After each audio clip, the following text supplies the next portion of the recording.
दोस्तों आज की इस वीडियो में हम एक न्यू सीरीज को स्टार्ट करने वाले हैं जिसकी स्टोरी लाइन बहुत ही ज्यादा जबरदस्त होने वाली है। इसमें हमारा मेन कैरेक्टर बहुत ही ज्यादा पावरफुल होगा, लेकिन स्टार्ट में जब वो कमजोर होगा तब उसकी बंदी और उसके दोस्तों ने मिलकर उसे मार दिया होगा। लेकिन तब हमारा मेन कैरेक्टर के अंदर एक बहुत ही ज्यादा पावरफुल कल्टिवेटर की स्पिरिट को डाल दिया जाएगा, जिस वजह से वो बहुत ही ज्यादा पावरफुल हो जाने वाला है। उसके पास अचानक से ही उतनी ज्यादा पावर आ जाएगी जिस बंदी की पावरफुल स्पिरिट को उसके अंदर डाला गया है। उसके बाद वो अपने सारे के सारे दुश्मनों से अपना बदला लेगा। इसलिए इस सीरीज को जरूर देखना, ये मैं दावे से कह सकता हूँ कि आपको बहुत ज्यादा पसंद आएगी। तो चलिए एपिसोड 1 को शुरू कर दें। तो एपिसोड 1 की स्टार्ट में हमें सोल फॉरेस्ट को दिखाया जाता है, जो जगह बहुत ही ज्यादा खतरनाक थी। यहाँ पर जो भी इंसान मर जाते हैं ना, उनकी सोल को यहाँ पर लाकर रखा जाता है। उसी सोल फॉरेस्ट के अंदर स्वॉर्ड एम्परर होता है जो कि इस सोल फॉरेस्ट को संभालता है। वो कहता है चूजन वन आ रहा है। मैंने कई सालों से उसका इंतजार किया, लेकिन अब वो यहाँ पर आने ही वाला है। अब जाकर मेरा इंतजार पूरा होगा। जिसके बाद स्वॉर्ड एम्परर अपनी पावर का इस्तेमाल करते हुए वहाँ पर बुक ऑफ हीवन नाम की एक स्पिरिचुअल बुक को बाहर निकाल लेता है, जिसके अंदर कई सारी डिवाइन टेक्निक वगैरह लिखी है और उसके अंदर सभी कुछ चीजों को लिखा जाता है कि कौन बंदा कब मरने वाला है। जिसके बाद हम चैंतियान नाम के एक बंदे को देखते हैं जिसके साथ वू याओ नाम की एक लड़की होती है। बैटल के दौरान वू याओ को काफी ज्यादा चोट लग गई थी, इसलिए चैंतियान अपनी पावर का इस्तेमाल करते हुए उसे ठीक कर रहा होता है। चैंतियान असल में बहुत ही ज्यादा कमजोर है। उसने पिछले 6 सालों से अभी तक के अपना ब्रेक थ्रू नहीं किया। सारे लोग उसे कमजोर मानते हैं, लेकिन फिर भी चैंतियान के फादर ने उसकी हर मौके पे मदद की है। चैंतियान के फादर का ही दिया हुआ एक पिल उसके पास होता है, जिस पिल को वो वू याओ को देते हुए कहता है इसका इस्तेमाल करो, इसकी मदद से तुम्हारी जितनी भी चोटें हैं ना वो रिकवर होने लगेगी। तभी वहाँ पर एक और बंदा आता है जो चैंतियान से कह रहा था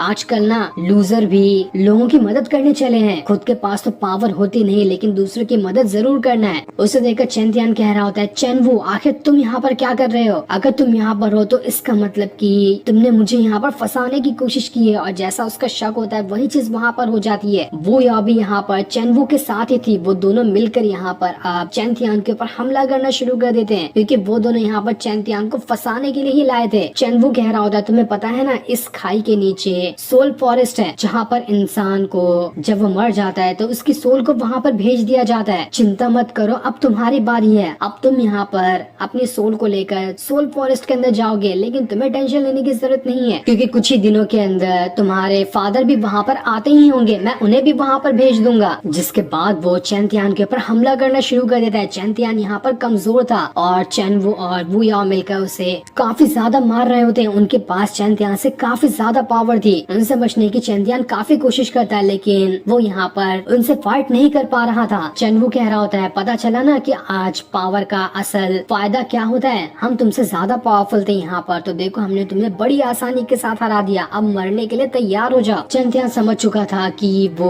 अब यहाँ पर इनके चंगुल से नहीं बच सकता। वो उन दोनों से कहता है देख लेना, अगर आज मैं यहाँ पर जिंदा बच गया ना तो मैं तुम दोनों को जिंदा नहीं छोड़ने वाला। मैं कैसे भी करके तुम लोगों की जान जरूर लूंगा। आखिर तुम लोगों की हिम्मत कैसे हुई मेरे और मेरे फादर के खिलाफ साजिश रचने की? अगर मेरे फादर को भी कुछ हुआ तो देख लेना कि मैं तुम्हें तड़पा तड़पा कर मारूंगा। लेकिन चैनवू कह रहा होता है वो करने के लिए तुम जिंदा बचोगे तब ना। जिसके बाद वो उसे मार कर सीधा खाई के नीचे फेंक देता है, जहाँ पर सोल फॉरेस्ट है। जैसे ही चैंतियान नीचे जाता है, चैनवू सीधा वू याओ को भी उसके नीचे फेंक देता है। वो कहता है मैं तो बस तुम्हारा इस्तेमाल कर रहा था, मुझे तुम्हारी भी जरूरत नहीं है, तो तुम भी जाओ नीचे। अब जैसे चैंतियान सोल फॉरेस्ट के अंदर आता है, वहाँ पर स्वॉर्ड एम्परर आता है जो चैंतियान से कह रहा था आखिर तुम आ ही गए, मैं तुम्हारा कब से इंतजार कर रहा था। मैं यहाँ पर तुम्हें रीइंकार्नेशन देने वाला हूँ। ये मौका 100 साल में सिर्फ एक ही बंदे को मिलता है, जो कि वो तुम हो। तुम ही चोजन वन थे, इसलिए तुम्हें रीइंकार्नेशन का मौका मिलेगा। जिसके बाद वो बुक ऑफ हीवन को वहाँ पर ओपन कर देता है। उस बुक ऑफ हीवन के अंदर हम एक दूसरे वर्ल्ड को देखते हैं, जहाँ पर एक बंदा बहुत ही ज्यादा पावरफुल कल्टिवेटर था। उसने अपने मार्शल रैल्म को भी ब्रेक थ्रू कर लिया था। सारे लोग उस बंदे की वाहवाही कर रहे होते कि वाह तुमने यहाँ पर ब्रेक थ्रू करके इस पूरे के पूरे सेट के अंदर अपना नाम नंबर 1 पे लिखा लिया, ये तो कमाल ही हो गया। लेकिन तभी अचानक से वहाँ पर बुक ऑफ हीवन आ जाती है, जो अपनी पावर का इस्तेमाल करते हुए उस बंदे को अपने अंदर डाल लेती है। और अपने अंदर डालने के बाद वो उसकी सोल को निकाल कर सीधा चैंतियान के अंदर ट्रांसफर कर देती है, क्योंकि उस बंदे का टाइम लिखा चुका था कि आज वो यहाँ पर मरेगा। लेकिन जैसे वो मरा होता है ना, स्वॉर्ड एम्पायर ने उसकी सोल को स्वाइप करते हुए उसे चैंतियान के अंदर डाल दिया था। अब यहाँ पर जैसे ही चैंतियान के पास उस पावरफुल बंदे की सोल गई है, तो उसकी सारी की सारी पावर चैंतियान के अंदर ट्रांसफर हो चुकी है। जहाँ वो एकदम ज्यादा कमजोर था, उसने 6 साल साल से अपना ब्रेक थ्रू नहीं किया था, उसके पास ऐसे बंदे की पावर आ गई जिसने अपने मार्शल रैल्म को भी ब्रेक थ्रू कर लिया है। इस वजह से सेकंड भर के अंदर चैंपियन बहुत ज्यादा पावरफुल बन चुका है। स्वॉर्ड एम्पायर कह रहा होता है, मैंने यहाँ पर तुम्हारी ख्वाहिश पूरी कर दी, अब तुम इतने ज्यादा पावरफुल बन चुके हो कि दुनिया में तुम्हारे कोई भी दुश्मन क्यों न रहे, तुम सारे के सारे दुश्मनों का मुकाबला कर सकते हो, कोई भी तुम्हारे सामने नहीं टिक पाएगा। जिसके बाद हमें यहाँ पर स्वॉर्ड एम्पायर के असल प्लान का मतलब मालूम पड़ता है। उसने यहाँ पर जानबूझकर चैंपियन की सोल को एक पावरफुल बंदे के साथ मर्ज कर दिया था ताकि वो उन दोनों को मारकर एक साथ उनकी पावर को एब्सॉर्ब कर सके। वो कहता है, तुम्हें क्या लगा था कि मैं इतनी आसानी के साथ तुम्हें यहाँ पर जिंदा छोड़ दूंगा? मेरा तो यही प्लान था कि मैं जब तुम पावरफुल बन जाओगे तो उसके बाद तुम्हारी सारी की सारी पावर को एब्सॉर्ब कर लूं। और देखो यहाँ पर मेरा प्लान कामयाब हो रहा है, मैं तुम्हें यहाँ पर नहीं छोड़ने वाला। वो चैंपियन की सारी पावर को अपने अंदर एब्सॉर्ब करते जा रहा था। पर तब जिस पावरफुल बंदे की स्पिरिट चैंपियन के अंदर गई थी ना, वो स्पिरिट वहाँ पर एक्टिवेट हो जाती है। उस स्पिरिट ने एक्टिवेट होते साथ ही अपनी पावर को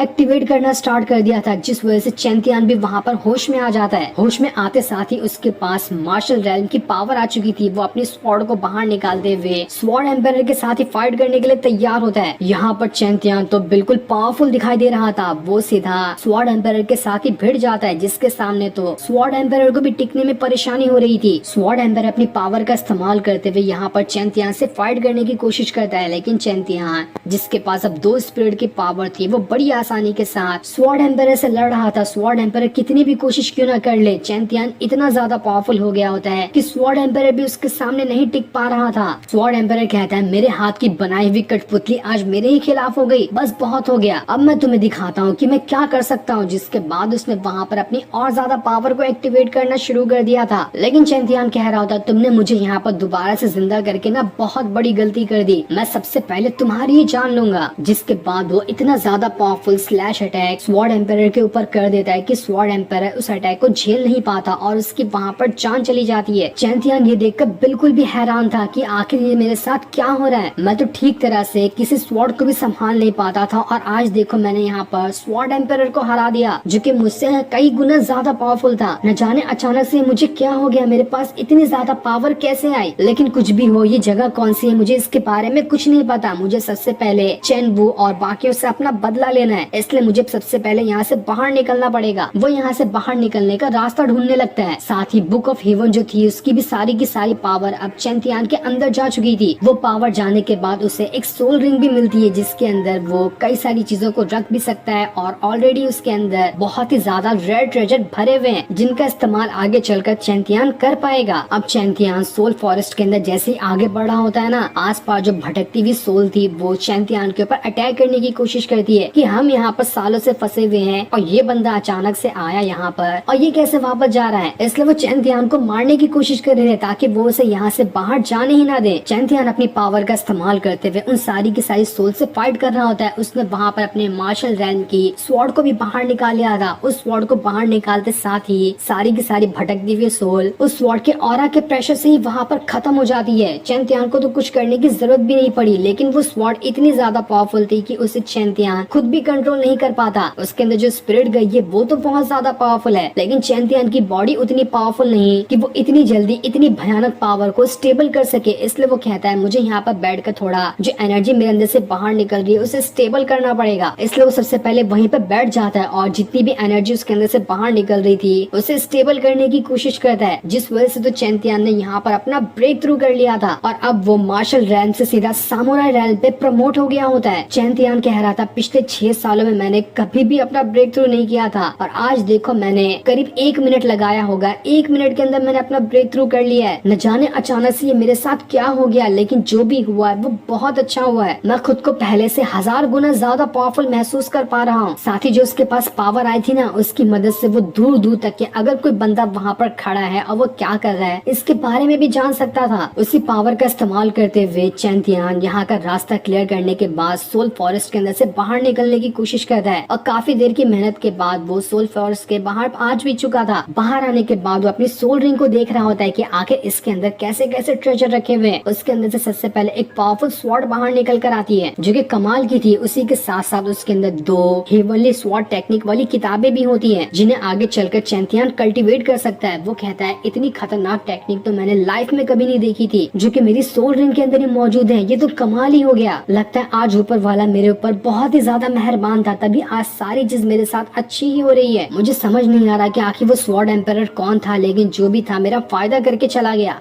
जिसके बाद चैंतियान उस हीवनली टेक्निक को सीखने के बाद उसे ट्राई करने की कोशिश करता है। वो जैसे अपनी स्वॉर्ड बाहर निकालता है ना, उसे कुछ करने की जरूरत ही नहीं पड़ती, उसके ऑरा से ही सामने रखा हुआ पहाड़ 2 हिस्सों में कट जाता है। इतनी पावर आ चुकी थी चैंतियान के पास। पर तभी चैंतियान को ऐसा महसूस हो रहा होता है कि मेरे आस पास कोई है जो मेरे तरफ ही बढ़ते हुए आ रहा है, इसलिए वो वहाँ पर चौकन्ने हो जाता है। जिसके बाद वहाँ पर जैंग नाम का एक बंदा आ चुका था। वो वहाँ पर आने के बाद चैंतियान से कहता है, आखिर तुम हो कौन और मेरे इलाके में आने की तुम्हारी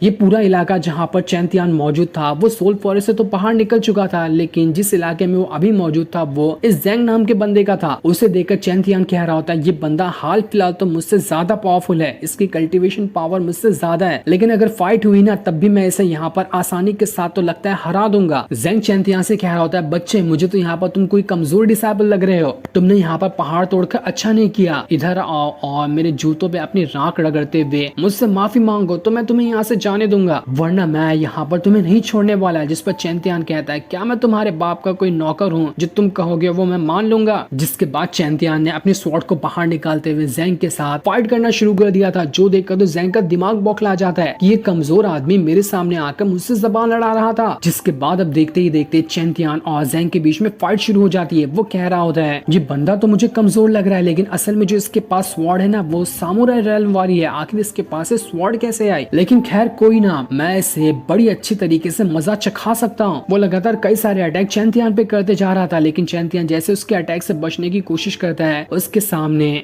अचानक में एक लड़की आ चुकी थी जिससे चैंतियान टकराने वाला होता है, इसलिए वो उसे गोद में उठाकर जमीन पे रख देता है। उस लड़की का नाम लुयान था। लुयान तो चैंतियान को देखकर हैरान रह जाती है कि आखिर ये बंदा कौन सा अचानक से मेरे सामने आ टपका। जिसके बाद चैंतियान दोबारा से जैंग के साथ फाइट करना शुरू कर देता है। इस चीज को देखकर लुयान समझ चुकी थी कि जो भी ये चैंतियान बंदा है ना वो कमजोर नहीं है। जैंग के साथ फाइट करना मतलब कि एक पावरफुल बंदे के साथ फाइट करना, जैंग की पावर कम नहीं है और ये चैंतियान उसे आसानी के साथ टक्कर दे रहा है। इसका मतलब साफ है कि चैंतियान भी कमजोर नहीं है। चैंतियान जैंग से कह रहा होता है, देखो मैंने तब से सोचा था कि तुम यहाँ पर मुझ पर ना जानलेवा अटैक नहीं करोगे, लेकिन अब तुमने यहाँ पर अपनी हद पार कर दी है, इसलिए मैं साथ ही जैंग जो होता है ना, चैंतियान के अटैक की वजह से उसे चोट लग गई थी और उसके चेहरे से खून निकल रहा होता है। वो कहता है, लाइफ में पहली बार किसी बंदे ने मुझ पर अटैक किया जिस वजह से मुझे खून बाहर निकला है, इसलिए अब आज इस चैंतियान की जान नहीं बचने वाली, मैं अपने हाथों से इसकी जान लूंगा। वो वहां पर अपनी एक बहुत ही खतरनाक टेक्निक को एक्टिवेट करते हुए अपनी स्वॉर्ड को बाहर निकाल लेता है और इसका इस्तेमाल करते हुए उसने एक बहुत ही पावरफुल स्लैश अटैक चैंतियान पे कर दिया था। लेकिन उसका सबसे खतरनाक अटैक चैंतियान को तो छू तक नहीं पाया था, उसके नजदीक आने से पहले ही वो अटैक पूरी तरह से डिस्ट्रॉय हो गया होता है, इतनी पावर थी चैंतियान के पास। इसके बाद चैंतियान ने भी अपनी सामुराई रेल्म वाली स्वॉर्ड को बाहर निकाल लिया था ताकि उसका इस्तेमाल करते हुए वो जैंग को हरा सके। वो जैंग के ऊपर कई सारे अटैक करने के बाद उससे कहता है, बच्चे फ्यूचर में कभी बाद में मिलना, मैं तुम्हें अगली बार भी मजा चखाऊंगा, लेकिन अभी मुझे कुछ और भी काम है इसलिए मैं यहाँ से जा रहा हूँ। जिसके बाद वो वहाँ से चला जाता है। जैंग कह रहा था, देख लेना अगर फ्यूचर में कभी हमारी मुलाकात हुई ना तो मैं उसी दिन तुम्हारी जान ले लूंगा, मैं अपनी बेइज्जती ऐसे बर्दाश्त नहीं कर सकता। जिसके बाद चैंतियान जंगल के रास्ते होते हुए वहाँ से आगे बढ़ जाता है। जो सीन दिखाते ही